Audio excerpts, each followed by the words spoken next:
Welcome to the Woman Worriers podcast, where we're working to help you call a truce with your anxiety. The information in this podcast is not a substitute for seeking help from a licensed mental health professional. Now, here's your host, Elizabeth Cush, LCPC.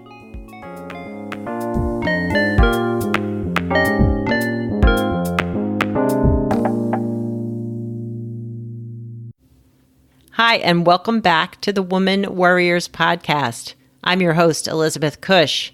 Today, we are going to be talking with Doña Bumgarner. But before we get started, if you have ideas or thoughts or would like to be a guest on the podcast, you can reach out to me through my website, womanworriers.com. That's warriors, not warriors. So woman, WORRIERS.com. Click on the Contact Me button and send me an email. So Doña Bumgarner is a life coach for frustrated moms who are exhausted living in a culture that doesn't support them as moms or as women. She helps them get in control of all the parts of their lives, so being who they are makes sense again.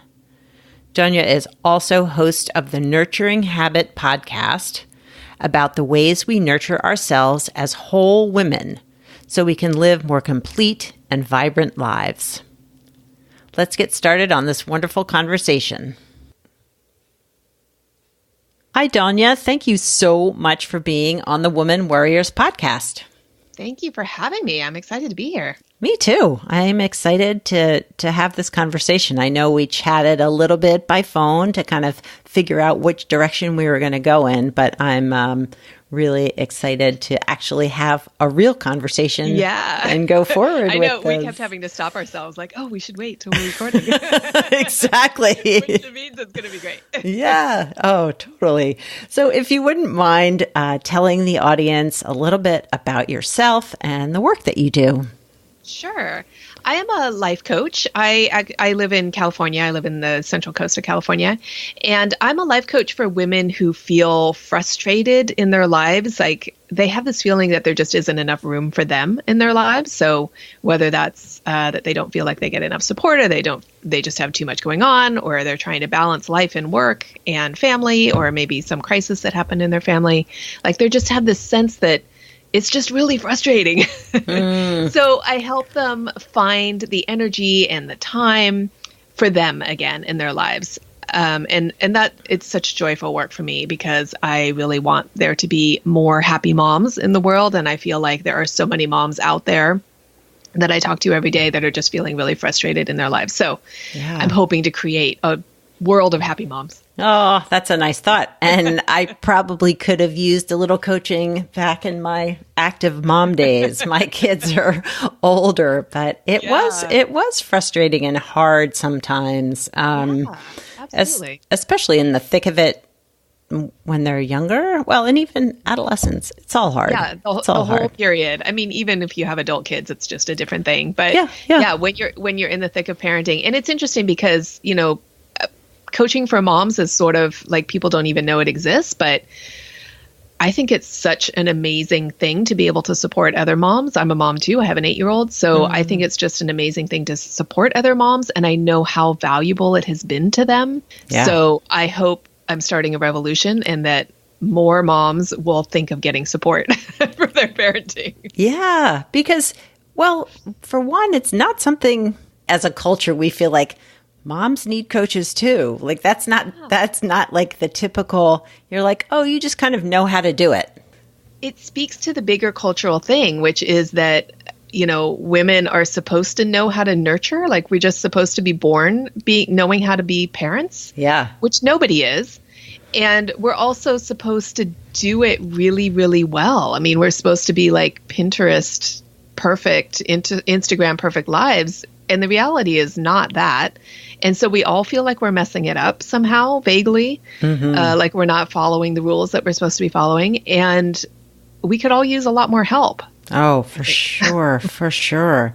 Well, and like this whole, the piece of the social media adding to sort of our overall mom anxiety. Like, I feel like sometimes social media paints this, as you said, sort of Pinterest perfect way we're supposed to be, whether it's like the most amazing birthday party or like I set my table in this amazing way every day.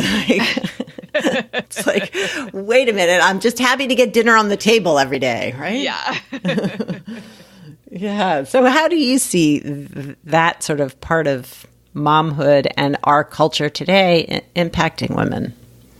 I think that is a huge impact. And it's one of the things that I see as the biggest issues that modern moms face. Because, I mean, even if you look at how our mothers raised us, they were not comparing themselves to social media. They were not comparing themselves to what every other woman around them was doing. They just didn't have that kind of pressure. Yeah. They had different pressures, certainly, but it wasn't this comparison game. Mm-hmm. And so I think with the prevalence of social media and there's this other whole piece that we can get into a little bit more, but just about what the messages are that come down from the culture about what moms are supposed to be like, and how that's much bigger pressure than our parents ever had. Mm-hmm. But just the piece of comparison from looking at the pretty pictures that everybody else is posting. Yeah. That can be so stressful because we forget. I mean, we know in our heads, but we forget that that's curated, right? Mm-hmm. Like they're not posting the temper tantrum their 2-year-old had. They're posting the really cute pumpkin picture that they just had at the pumpkin patch. And it's making it look like their life is easy. And then we look around at the reality of our lives with the Cheerios on the floor and the tantruming toddler and didn't get enough sleep last night and fought with our partner as they were walking out the door. And we feel like, what am I doing wrong here? My life is never going to look like that. Yeah. Where the reality is that photo was just an instant in a day that may have looked exactly like yours, but we don't see the rest of it. But too, even like I've noticed this on social media, that even the posts about like, okay, my toddler had a tantrum today and I screamed at him. But then there's this sort of twist like, and I learned to just be my best self. And, it's with even a beautiful bow. Yeah. Right. It's even painted in this lovely life lesson of like the struggle was there, but I overcame it. And sometimes it's just the struggle is there. Like there isn't any overcoming it in that particular moment. Yeah. It's interesting. I have really, really tried in my own interaction with social media. I'm most active on Instagram. So I love taking pictures. My daughter is super photogenic. It would be really easy to have a beautifully styled Instagram feed, except that my house is not really photogenic. Only my child is. But I have really consciously tried to show up as real as I can, even in the context of I'm a coach for women, so I'm trying to present like, this is the life you could have. This is the life that, I can help you build. Mm-hmm. But even in the context of that, I try to be really authentic about where my struggles are and also talk about the tools I'm using to get through them. But sometimes the tools are not working, or sometimes I forget to use my own tools. Oh, for sure. Yeah. And what I find is that the posts where I'm sharing my struggles, whether it's a parenting struggle or, I'm not getting enough sleep, it's like my self-care struggle or a relationship struggle, where I'm like, this is hard. Right. I don't have the answer. This is just hard. Yeah. And this is what it feels like to be in this moment. Those are the ones that get the most interaction. Wow. Yeah. So what that tells me is that we're just craving that reality. We're craving knowing that other people are out there feeling the same things we are. Yeah. Yeah. It's so true. It's interesting. I've been sort of reflecting on an Instagram post I put up probably about 2 weeks ago, and it's the title of it is, I think, things I can say to myself when I'm, what is it? When I'm not even remembering now. My mind just went blank. But when I'm discouraged.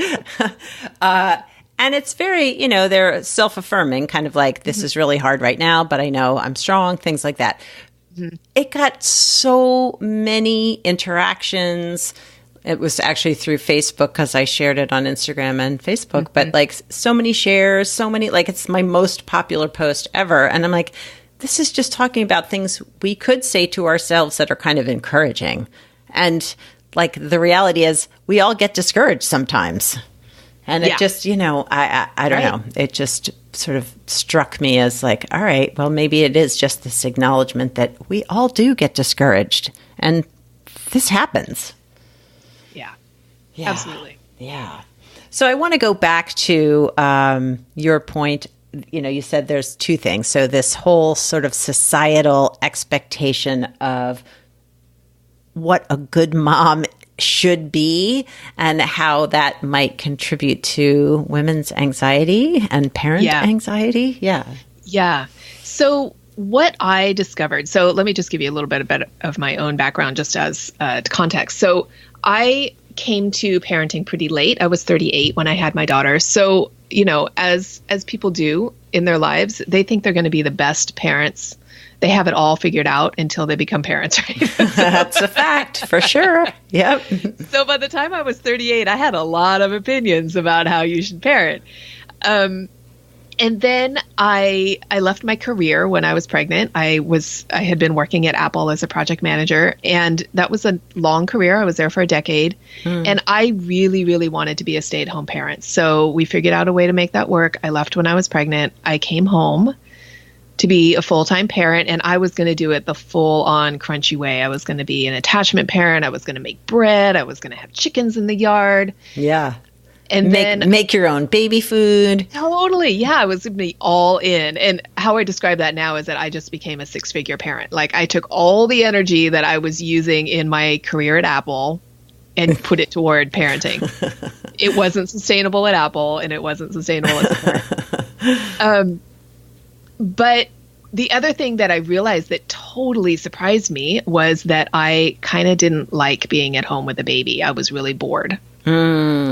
And it was really, really hard for me to admit that because I looked around at what the messages that I was getting from my culture. I mean, my local culture, as well as like more parenting societal culture, societal level. And I got so many props for being at home. Like, oh, you're such an awesome mom to be able to put that much time into it. Like, I couldn't admit that I kind of hated it. Like, who was I going to tell that to? Well, and sharing that might have caused some backlash, right? Like, I don't want to be at home with my baby.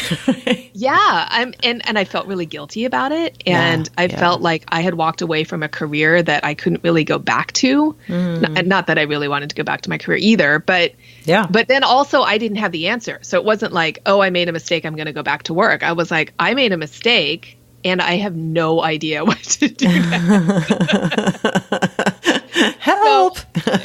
So I didn't know where to look for the answer. So I just started reading, I just like what's out there, what's available for parents. And I started reading parenting books. I also have a very spirited child. So I was looking also for advice about how to deal with this very energetic, highly sensitive child that I had who was not like me. So I was sort of diving into parenting advice, looking for parenting advice from those two perspectives. Yeah. And pretty much everything I read felt wrong in some way. And it wasn't that it wasn't good advice, but it wasn't necessarily advice for us. Does that make sense? So like I was looking out there at all these experts, but they were all saying, here's the one right way. Here's the way to be a good mom. Right. Here's the way to build a family that's going to be, productive and blossoming. And, here's how to raise a smart kid. Right. And there was I just had this gut feeling like, I think I know the answers. I just need to find my own answers because all of these people don't know us. Yeah. All of these experts don't know us. And it wasn't that I couldn't take a little bit here and a little bit there. I certainly learned some things from all those experts. But as a big picture, I felt like I was getting this message that there was no way I could do it right.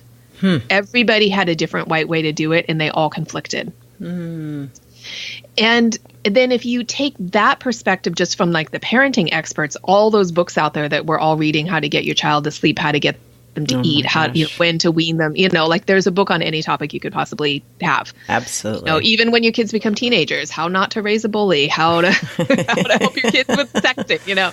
It's all there. Any question you have, and everybody has this is the right way to do that. And then you take the media perspective of you hear these stories about a mother who maybe made a mistake. Mm-hmm. Yes. And I'm saying mistake, like maybe she chose to leave her 13-year-old in the car and then someone reported her and then she got CPS called on her. A poor decision, or maybe it totally made sense for her family at the time and somebody else thought it was a bad decision. Yeah. There was a huge in the papers for weeks here on the East Coast in the DC metro area where parents allowed their, I think, like maybe 6, 7, 8-year-old type, I think around that age, children sort of be in the neighborhood on their own, walking from friend's house to friend's house. And maybe, I think maybe some of the streets they lived in were a pretty populated suburb. So busy street with cars. Yeah. Well, they got named in the papers like free range parents. Right. Like, and I'm like, oh my gosh, like these poor. And when you heard them interviewed, the mom and the dad, they're like, we just, this is how we were raised. We'd like our children, we trust our children. We've talked to them about safety. Like we feel okay with this. But oh my gosh. But the public does not. Yeah. No. Not right. No. And on a slow news day, those parents are going to get vilified. Oh, so vilified. As I said, they were in the paper for a long time. Yeah. But anyway. So when you hear those stories of parents just getting vastly judged, and deeply shamed, judged, yes, shamed, then when you feel unsure about what your choices are in your own family, it becomes paralyzing to even know what to do. Totally. Yeah. Yeah. I think it's just such a hard, it's so hard to sort of tease apart, like how am I just reacting to the societal piece, or is this what I truly feel, believe, know to be a good or bad way of parenting? Yeah. And there's a reality that we have to live in this society, so there are ways of parenting that are different, expectations are different than when we were kids, so you can't necessarily do just like what you did when you were a kid because it's just different now. Yes. No, that is absolutely true. I mean, I think of some of the things I did as a kid and I'm horrified that I would never have let my kids. Yeah. My partner was raised in rural Alabama and we've talked about this several times recently because for years, he would just kind of go off and into the woods and be gone for all day. Nobody knew where he was. Right. There's poisonous snakes out there. There were no cell phones. Yeah. If anything had happened to him, he wouldn't, no one would have found his body for months.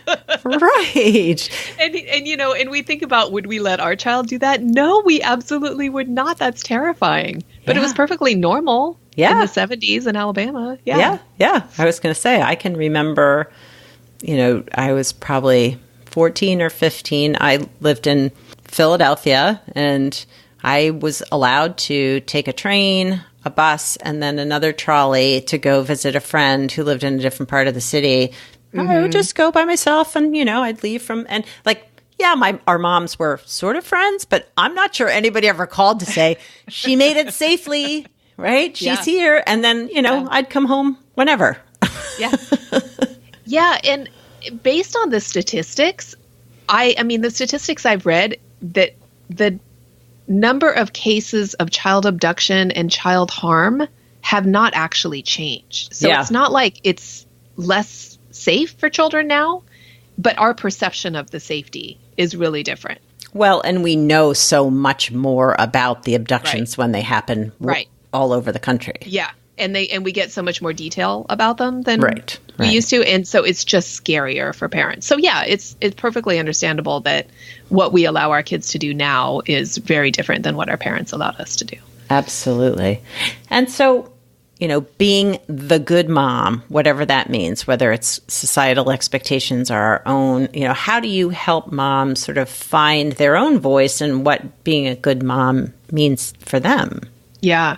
Well, I really encourage coming back to your own self in your own family. So shutting out all the noise of all the things out there that people are saying you should do. Even your parents and your in-laws have really loud voices on that topic. For sure. And just really connecting with you and your partner, if you're parenting together, or even if you're co-parenting separately in separate households, really being clear about what's most important to you. And so, for example, in my family, we're really interested in exploration and adventure and learning and growing a child who has really good emotional intelligence. We are not about the school with the best test scores. Right. Yes. So, yes. And I'm kind of giving that example. So it's like when you know what's most important to you, then a lot of other decisions become easier. So if you know in your family that you're really all about exploration and learning and emotional intelligence, then you're going to prioritize things like, just for example, with the school situation, you're going to prioritize a school that has really interesting programs over high test scores. Right. You're going to maybe prioritize an alternative school over a public school. You're going to maybe prioritize travel more than ongoing after school activities that get in the way of taking off for a week. Right. Your budget's going to be different because if you're prioritizing travel, then you're not doing other things probably so that you can afford travel. So when you're really clear on what's important to your family, then a lot of other bigger decisions become much easier to make. But also those daily decisions become easier to make. And I say that because, and it takes a lot of practice. So I'm not saying like, just have a conversation about values and then it'll all be clear, because it takes practice and it takes building habits around it. And it takes reviewing and resetting quite often, because the seasons of raising children are very different. You know, it's very different to be in a household with toddlers than it is with school-age children or with teenagers. Yeah. And two, I mean, just thinking about values, like as a therapist, I talk about values in session because it does help people sort of identify if they don't know what their needs are. You know, well, let's think about your values. And there are times that people have a hard time identifying values too. So coming together and talking about that probably takes time. Yeah. And then, you know, there's the values for the family, but then where I start with my clients is I start with what's most important to you personally. Right.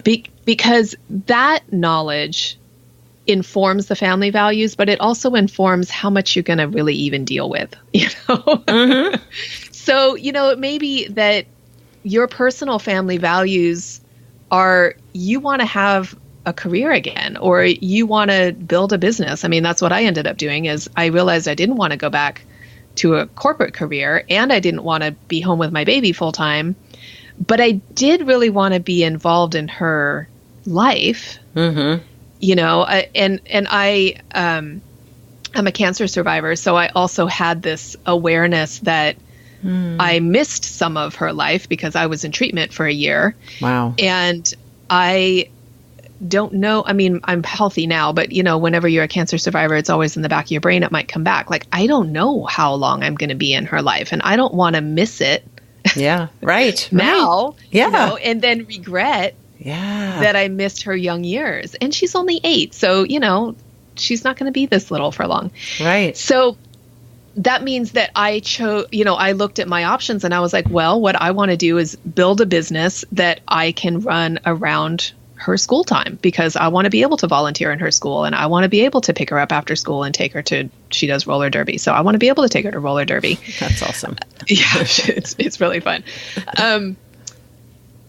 Yeah. So that means I have a very small business. So like my personal values inform my career as well as how I spend my time and how I parent. So it's like my own awareness of what's important to me and how I want to parent her and how I want to be present for her informed a large chunk of my life. Yeah. Yeah. Well, and I feel like that work, whether it's around parenting or even just personal work. Like, what are my values, but what do I need from whatever it is? Yeah. And I think for women, that can be hard. We're so used to taking care of everyone else's needs that to really sit down and say, like, what do I need? And is it okay for me to advocate for that? Yeah. Yeah. And I see so often that moms, especially moms who are more at-home parents, this is less with moms who are working because their schedules are just so full already, but moms who are at-home parents or part-time at-home parents at least, we get sucked into volunteering. Oh, yes. Because if you're in any kind of community, I mean, the Derby community, the school, just in my life, like the Derby community, the school community, they're asking for volunteers all the time. And if you seem sort of available and if you seem sort of skilled, you're going to be asked for help. And women are culturized to say yes to things and to offer our help. And it is so hard for us to say no because for so many reasons, but mostly for people because they're afraid that they won't like us. Right. Or they'll be mad at us. Yes. Or they'll be mad at us. Exactly. Yeah. So this process of being really clear about your own values and your own needs also lets you set boundaries with much more strength and I want to say like kindness, like being able to set a boundary that's like, hey, I really appreciate that you asked me to help with that, but I don't have space right now. Right. Which is a very different answer than like, no, oh my God, I'm so exhausted. Right. Or saying yes and then really resenting it or, you know. Yeah. So, just to come back to my own life, like in my life, I volunteer at my daughter's school 1 day a week. I work in the school library. I'm the head librarian at the school library. And I love that job. It's a big time commitment. Yes. And every school year, our principal probably doesn't know this because he's assuming that I've like committed for the 6 years we're going to be at the school. But every school year, I like reevaluate my life. Do I still want to do this? Can I still commit this much time and feel good about it? Yeah. And so far, the answer is always yes. But I have to check in with myself. Like, where am I? Where's my business? Where's my energy? Am I doing all the other things I want to do? If I didn't spend these 8 hours in the school on Tuesday, what could I do that I'm having to say no to now? And is that important to me? Yeah, it's interesting. I was reading an article in Counseling Today, and it was about saying no. And one of the points the columnist said was that by saying no to one thing, you're saying yes to something else, which I thought was such a nice thing. Like what would I do if I said no, just to use your story as an example, if I said no to the library job, I would be saying yes to, I can use this 6 hours in whatever this way is. In whatever way. Yeah. I mean, maybe I would grow my business or maybe I would get a second job or, who knows what I would do with it. Yeah. But very cool. That's such a great way to look at it. And the other way to look at it is sometimes saying no to somebody else means you're saying yes to you. Yes. And that's part of self-care, right? Like we are taking care of ourselves if we say no, which I think sometimes people get that a little bit confused, like that, like I'm not being kind or I'm not, and that's not good for me or whatever. But and especially if the person that you're saying no to is a partner or a family member or your child, which sometimes you need to do. I mean, I sometimes say no to my daughter. My daughter would love me to do everything for her. And so for example, yesterday she ate her dinner, we ate our dinner together, and then she was still hungry later. And I was like, I'm off duty. I already did my kitchen work. I'm now sitting on the couch reading a book. So no, I'm saying no to cooking you more dinner. And I believe you're capable of making your own peanut butter and jelly sandwich. So have at it. Right. Not saying no that you can't eat. It's just no that I'm not going to prepare this for you. Exactly. And then what I was saying yes to was I needed a little bit of downtime between dinner and bedtime because bedtime's kind of rough in our house. So that's what I needed to do. Exactly. And taking care of yourself by saying no. Yeah. And, this is just one more, like, because self-care, I mean, I know I feel like, well, probably as a therapist, I see more posts about it than maybe the average person, but it does feel as if this sort of self-care drum is kind of out there constantly. Like, we should be taking better care of ourselves. We need to, as women, but it's hard. Women are not. It's really hard. In my experience, women are not very good at taking care of themselves. Yeah, I agree. I think it's definitely trending right now. In the last year or so, I'm seeing a lot of conversation about this in print media as well as online, which is great because I talk about it. So people want me to come talk about it. That's a good thing. It's good for your business. Yeah, absolutely. But what I struggle with in the general conversation that's happening is that it's like you need to do this thing with sort of not quite enough information about what that thing is or how to make it happen. Yeah. So again, moms are feeling like they're failing because they're not doing self-care right. Yeah. So what I really like to talk about around the realm of self-care is that it's not getting your toes painted. It's not getting a massage. It can be those things, but self-care is really anything you need to feel good. Yeah. Anything you need to feel better than you are. So self-care is also learning how to say no. Yeah. Self-care is learning how to set boundaries. Self-care is putting yourself to bed on time and practicing the habit of turning Facebook off. Oh, yes. It's also scheduling doctor's appointments. And, it's like there's this great Instagram account called Boring Self-Care. And it's like, she does these little drawings and it's like boring self-care today was I went to bed on time. It's like you're not going to get any awards for the self-care, but it's also essential. Oh, so essential. I really want to open up this conversation about what is self-care and how do we do it, because everybody's self-care is going to be very, very individual.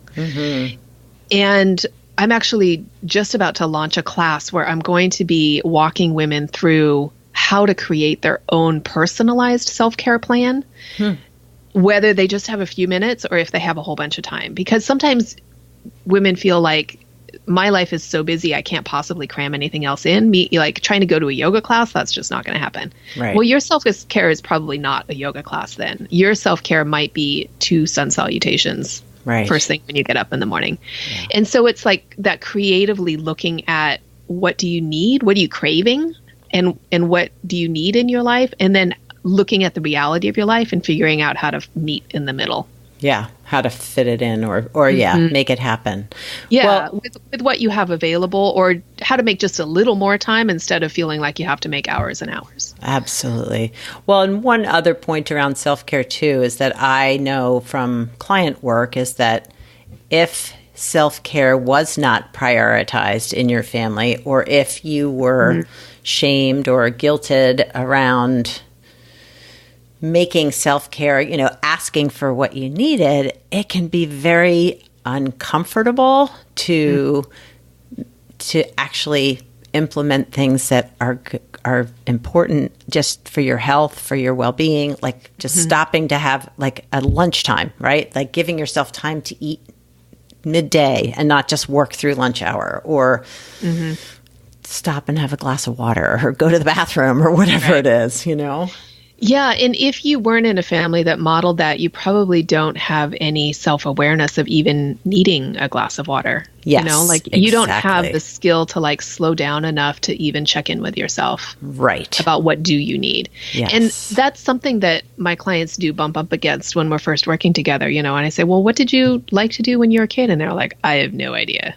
Yeah. Right. I don't know, Yeah. So even asking yourself, what do I like? What do I need? You may need some support to get to that place to even be able to answer the question. Yes. And that's fine. That doesn't mean there's anything wrong with you. No. But it just means some, sort of work around what were the messages? Where did this come from? Is this something that you created yourself, or this is just a thing that you were taught and just have taken on? Yeah. So, Doña, this conversation was so fun, and I really wish we could talk for another half an hour. But are there resources or tips that you feel like would be important for moms out there who maybe are struggling with their, frustration and exhaustion and just momhood? Yeah, well, if I can, I'd like to pitch my own podcast. Absolutely. Because I think it's a great resource for those things. My podcast is called Nurturing Habit, and it's all about the ways that we can nurture our own self habits. So it's about self-care, but it's definitely not about the self-care that you'll find on Pinterest. So I have guests like, I had a recent guest who's a financial coach who was talking about budgeting. I had a recent guest who was a sexual communication coach, and we talked about how to ask for the things that you need, whether it's in the bedroom or out of them. So I have really interesting conversations with people, and I try to come at what is self-care from a lot of different angles. And with this overarching theme of how do we create the habit of taking care of ourselves first so that we can have the kind of life we want to have. That's awesome. That sounds great. So yes, listeners, tune into that podcast too. Yeah. Yeah. And how do people find you? Yeah, you can find me. Nurturinghabit.net is my main website. You can find the podcast there. You can get on my mailing list to get all the different things I send out. You'll be able to find my self-care class there. I'm also pretty active on Instagram, and I'm Nurtured Mama on Instagram. Nice. I do have a business Facebook page, but I'm not there a whole lot. Yeah, totally get that. Yeah. Because Facebook is such a time sink. It can be. It's so easy to just get sucked into the vortex. Yeah. So do you have things that are coming up either, in your business that you would want to let the audience know about? Yeah, well, mostly I have the podcast is ongoing, and I have the self-care class, which is coming up. I don't know how soon you're releasing this episode, but I will be doing a self-care challenge starting October 9th. And then I will be kicking off a live version of the self-care class starting, I'm just looking at my calendar here, starting October 17th. So I will be teaching it live. And so that will include group coaching. And that's going to be really fun. It's going to be just a 3-week class. So that's the big thing that I have upcoming. Cool. That sounds but awesome. Beyond that, I mostly do one-on-one coaching. So if people are curious about how to work with me and what kind of support I can offer, would be happy to hop on the phone and talk about what I do and what kind of support they need and if I can help them. Nice. Awesome. Well, thanks again for spending some time with us today. And I just really appreciate your insight and willingness to have some humor around this pretty important topic. Yeah. Well, thank you for inviting me. It's a topic I love to talk about. All right. Thanks again for joining me in this conversation with Doña. I really connected with her and enjoyed her spin on her business and helping moms create a life that feels meaningful to them. I think the thing that I love the most about podcasting is I get to talk to interesting, informative people all around the world. And oftentimes I come away from those conversations with this sense of true connection and understanding. And it just feels good. So I hope that you also get that same sense as you're listening, and that you come away from these conversations with something new that maybe you hadn't thought about before, and maybe some skills that will help you with your stress and overwhelm and exhaustion and anxiety. So all the links for Doña's social media, coaching, events will all be in the show notes, so you can check those out at womanwarriors.com. Have a wonderful week. Take care of yourselves. I will see you next week on the podcast. Ciao for now from this Woman Worrier.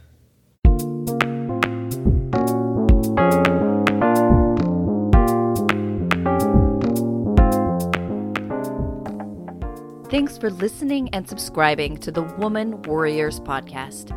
Music was written and performed by Andy Cush. If you'd like more information on this episode, you can find the show notes, the resources shared today, and links to the guests' profiles at womanwarriors.com.